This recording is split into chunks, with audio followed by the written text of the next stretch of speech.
It's another one. It's another one. It's your boy, Jai, coach. Nah, goofy balls, eh? So today, I'm gonna cut some chicken up and we're gonna talk for a little bit.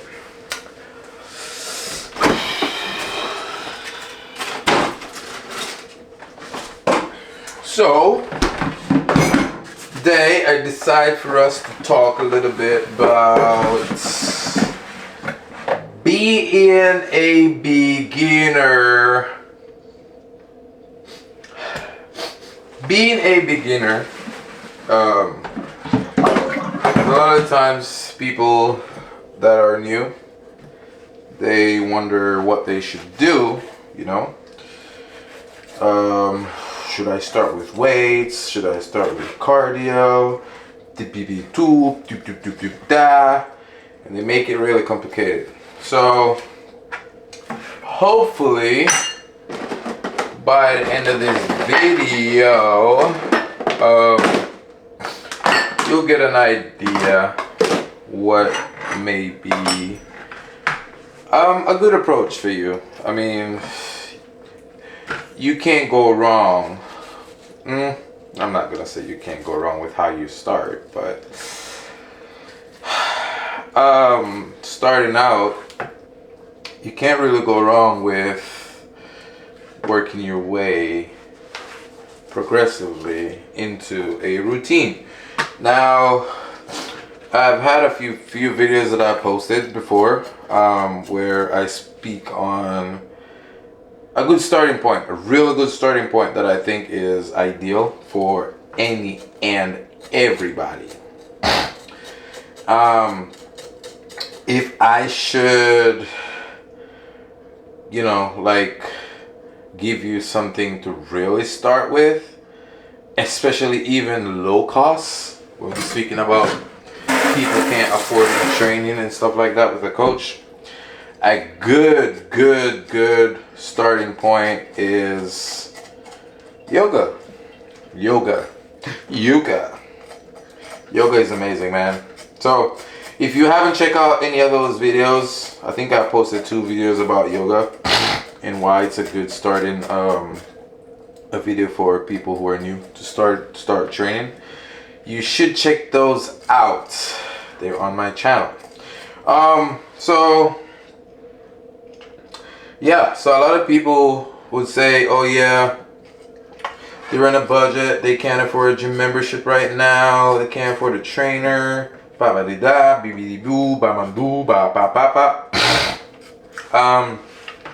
that should not be an excuse for you not to start.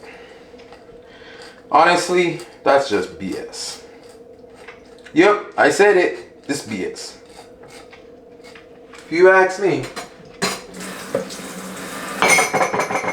If you ask me, there is zillions of parks around. Zillions. Right? There is zillions of open opportunities that you can utilize to get yourself going. Not because you are going to start a exercise routine doesn't mean you need to have a gym membership to start. Doesn't mean you have to start in a gym. You literally can start at home. That's the simple truth. That's the cheapest option. Literally. If you ask me, for the first month, you can start at home. You start at home, you even start with yoga, and also a lot of you guys are familiar with, or you should be familiar with the most basic movements by now from you being on social media, from you just being around people who goes to the gym, whatnot, what's it not, you know, from you having family members in the military or whatever the case may be, you are aware of certain basic movements, right? With that said, knowing these basic movements is what you consider fundamentals. So it's simple as putting the fundamentals together and doing it for 20 minutes, 30 minutes, 35 minutes, 40 minutes, 45 minutes, 50 minutes, 55 minutes, an hour. It's simple as you put in getting a few basic movements, performing those movements for a set amount of time. You could even perform those movements with rest breaks, of course, at least 1 minute or 45 seconds, depending on the routine you're doing. You could put those movements together and get yourself a very nice, decent workout without having to go to the gym as a beginner. Because the reason I say you don't have to necessarily go to the gym as a beginner, it would be awesome. Don't get me wrong. It would be awesome for you to go to the gym as a beginner. But you don't have to start there. It's just as awesome to start at home with the fundamental movements. Because for one, I mean, there might not be for 2 or for 3 or for 4 or for 5. I'm just saying, for one, you taking the fundamentals and trying them out, you'll realize that within your first 2-3 weeks to a month, you'd realize that even during your first week, even during your first day, if you're doing the fundamentals, you can barely execute a good, I would say, 3 sets of 12 reps of those movements. And so that is a great starting point, a great point to realize where you are at. And if you should take the first month and take those fundamental movements, do them 3 days a week, 3 alternate days a week at 3 sets of 12 reps, you will realize after a month you would be able to do anywhere from 3 sets of 15 reps to 3 sets of 25 reps. That's progress. That is progress. And over time, with that kind of progress, you can then transfer yourself to the gym, because now you're getting better at being able to move your own body weight. So it's gonna get to the point where you need more weight to move. Because in a sense, you've mastered your body weight. To a certain level, you've mastered your body weight. So going to the gym helps you to add more variation, add more weights to your body weight. To your body weight, for you to be able to lift more. Because after a while, your body weight, I mean, there's different ways you can manipulate your body weight for it to be challenging for you to gain muscle. Because you can literally gain muscle with your body weight. But depending on how you want to look and the amount of muscle you want to put on, you can't rely only on your body weight. Don't get me wrong. It can take you it can take you places that you probably wouldn't thought it would. But then again, depends on how you design, depending on how the program is that you're following, where your body weight is concerned. But it can take you far. It can help you establish a very fine baseline. And so from there, you can start adding more weights. And man, the results from there is going to be, you know, spectacular. So for beginners, and that's how I start. When I start coaching people, I start them on the basics. Basics. I don't know if you ever heard about functional training, but if not, look it up. I start them from the basics. As a track and field athlete, you want to make sure you are able to function effectively, and as one, your body parts are able to work together to produce an effective function. You know, track and field, soccer, volleyball, all these sports, they're a combination of functional training. And so when you're starting out, your goal is to look better, perform better. So whatever you're doing is geared towards you getting a very functional, strong body. And so my approach is always functional. Yes, there comes isolations and stuff, but at the end of the day, you want to be able to move pain-free and all that stuff.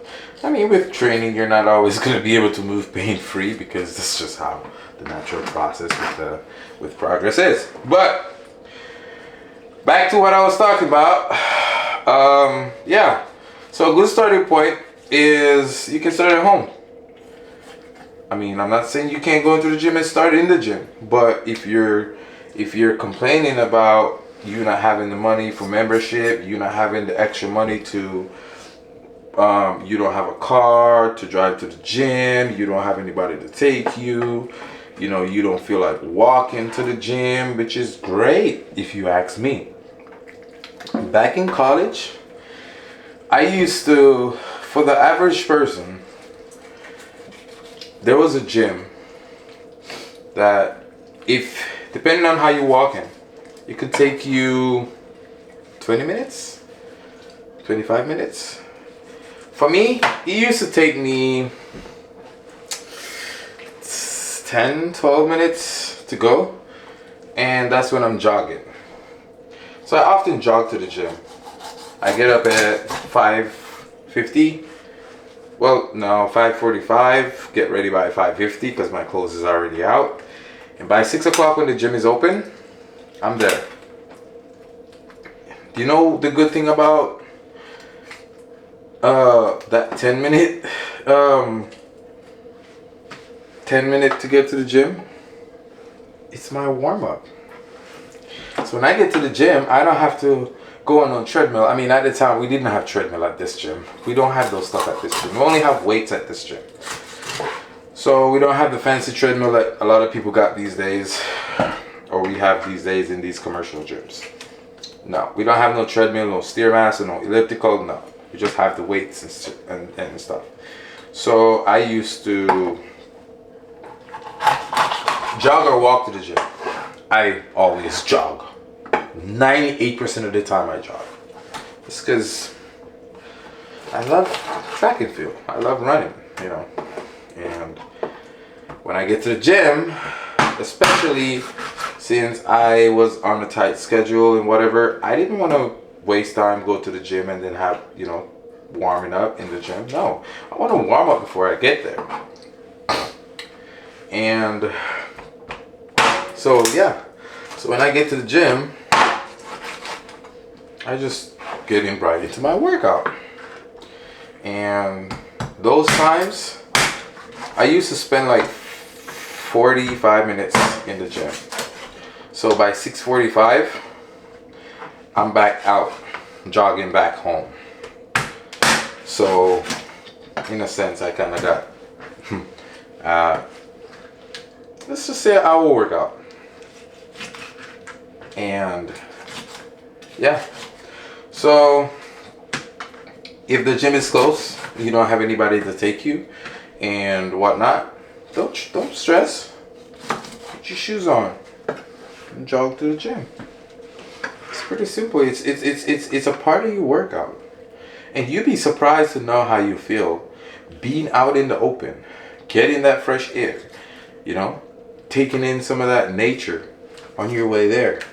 It's relaxing, it's refreshing. Trust me, you're missing out if you feel like the only way you can get to the gym is on a bus, a friend taking you, a Lyft. Like, man, y'all live close to the gym. Like, you literally can walk or jog 15 minutes to the gym. Why not? You know? Instead of going into the gym and walking 10 minutes or 20 minutes on the Stairmaster just to warm up. It's like, dude, you jogging to the gym brings variety to your routine. That variety helps you to be free, you know? So yeah, there's a lot of low-cost ways to get you started. And it's time for you to cut the BS and utilize those. If you are unsure of the low-cost ways, I'm gonna be putting a link in this bio, in the bio for this video. You can always reach out to me and we can set up a consultation call and we can talk about your options. If you can't figure it out on your own, that's part of why I'm here. I'm not just here to coach you to move or to lift weights. I'm here to coach you to be able to figure out what you can do that will potentially work for you to get you physically going, physically looking good, sexy, popping, ass dropping, shoot, poop, hey, it's the boys game, bang.